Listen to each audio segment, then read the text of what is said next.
Oke, kita ketemu lagi. Kali ini, saya akan bertindak sebagai mentor saham Anda untuk membedah salah satu cerita comeback perusahaan paling dramatis di Indonesia, yaitu PT Krakatau Steel. Kita mulai dari angka yang bikin heboh pasar ya. Setelah bertahun-tahun merugi, tiba-tiba di tahun 2025, Keras mencatatkan laba bersih yang luar biasa besar. Coba deh lihat perbandingannya. Ini kan pembalikan yang gila banget dari rugi ratusan juta dolar jadi untung ratusan juta dolar cuma dalam setahun. Nah, ini langsung memunculkan pertanyaan, gimana caranya mereka bisa begitu? Dan yang lebih penting lagi, apakah kebangkitan ini bisa awet? Biar kita paham betul, kita akan bedah cerita Keras ini dalam 5 bagian. Pertama, kita lihat dulu konteks kebangkitan Sang Raja Baja. Kedua, kita bongkar apa saja mesin di balik pemulihannya. Ketiga, kita hitung-hitungan valuasinya. Apakah ini murah atau malah jebakan? Keempat, kita timbang apa saja pendorong dan risikonya ke depan. Dan terakhir, tentu saja, kesimpulan untuk Anda sebagai investor. Oke, bagian pertama. Untuk mengerti kebangkitannya, kita perlu kenal dulu nih siapa sih Krakatau Steel ini. Ini bukan perusahaan kaleng-kaleng loh. Ini adalah salah satu pilar sejarah industri di Indonesia. Perjalanannya itu panjang banget dan penuh lika-liku. Mulai dari proyek strategis negara di tahun 70-an, terus mereka IPO di tahun 2010, nah masa-masa sulitnya itu di 2019, sampai harus restrukturisasi utang besar-besaran. Dan boom, di 2025 itulah titik baliknya yang paling krusial. Sekarang kita masuk ke bagian kedua, kita bedah pemulihannya. Turnaround ini tuh bukan sulap ya, ini didorong oleh dua aksi yang sangat kuat dan disengaja. Mesin yang pertama ini adalah sebuah gebrakan finansial.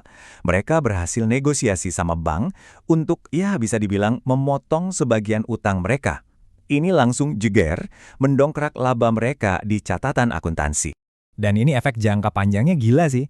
Dengan bunga utang yang dipangkas jadi cuma 1%, beban keuangan tahunan mereka langsung anjlok. Jadi ada banyak banget duit segar yang bisa diputar lagi buat operasional sehari-hari.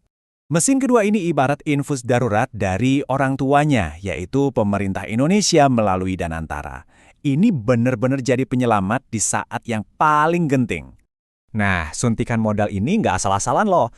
Duitnya itu ditargetkan secara spesifik buat menyalakan lagi dapur produksi mereka, terutama untuk mendanai pembelian bahan baku supaya pabriknya bisa ngebul lagi dengan kapasitas penuh.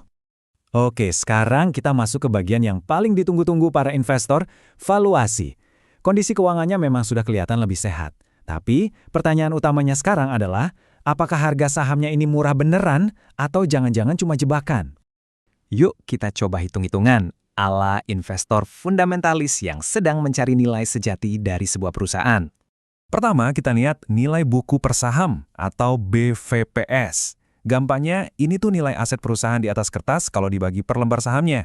Nah, sekarang kita bandingkan dengan harga sahamnya di pasar pada akhir April 2026. Kelihatan kan ada jarak yang lumayan jauh di antara keduanya? Dari sinilah kita dapat rasio kuncinya, price to book value atau PBV. Angka 0,52 kali ini artinya Anda bisa membeli saham ini dengan diskon hampir 50% dari nilai aset bersihnya di atas kertas. Secara teori, ini murah banget. Eits, tapi tunggu dulu. Valuasi murah itu memang menggoda, tapi itu baru setengah dari cerita. Investor yang cerdas itu selalu menimbang potensi hadiahnya dengan segala resiko yang ada di depan mata. Coba kita bayangkan sebuah timbangan. Di satu sisi, ada hal-hal positif yang bisa bikin sahamnya terbang, seperti dukungan penuh pemerintah dan target produksi yang ambisius. Tapi, di sisi lain, ada pemberatnya nih. Ancaman baja impor murah yang bisa menghancurkan harga dan menggagalkan semua upaya pemulihan ini. Jadi intinya begini, masa depan profitabilitas KRAS itu, suka atau tidak suka, sangat bergantung pada satu hal penting, yaitu seberapa serius pemerintah mau dan mampu melindungi mereka dari serbuan baja impor murah. Kebijakan anti-dumping itu jadi kuncinya. Oke, kita sampai di bagian terakhir. Sebagai mentor, saya tidak akan bilang beli atau jual. Tugas saya adalah memberikan Anda kerangka berpikir yang jernih supaya Anda bisa mengambil keputusan sendiri. Pertama, kita harus sepakat dulu, KRAS ini masuk kategori apa? Ini adalah saham turnaround klasik. Artinya apa? Ya, risikonya tinggi, tapi kalau pemulihannya berhasil, potensi keuntungannya juga bisa sangat tinggi. Jadi, rangkuman tesis investasinya seperti ini. Pembalikan finansialnya itu nyata, didorong oleh restrukturisasi dan dukungan pemerintah. Valuasinya juga kelihatan sangat menarik di atas kertas. Tapi, ini adalah permainan berisiko tinggi. Suksesnya belum dijamin dan sangat tergantung pada eksekusi operasional dan perlindungan pasar. Jadi, metrik kunci yang harus Anda pantau adalah volume produksi mereka dan setiap perkembangan kebijakan perdagangan dari pemerintah. Dan ini membawa kita pada pertanyaan terakhir. Misi penyelamatan perusahaan ini mungkin sudah selesai, tetapi pertarungan yang sesungguhnya untuk menempa kejayaan yang berkelanjutan tampaknya baru saja dimulai.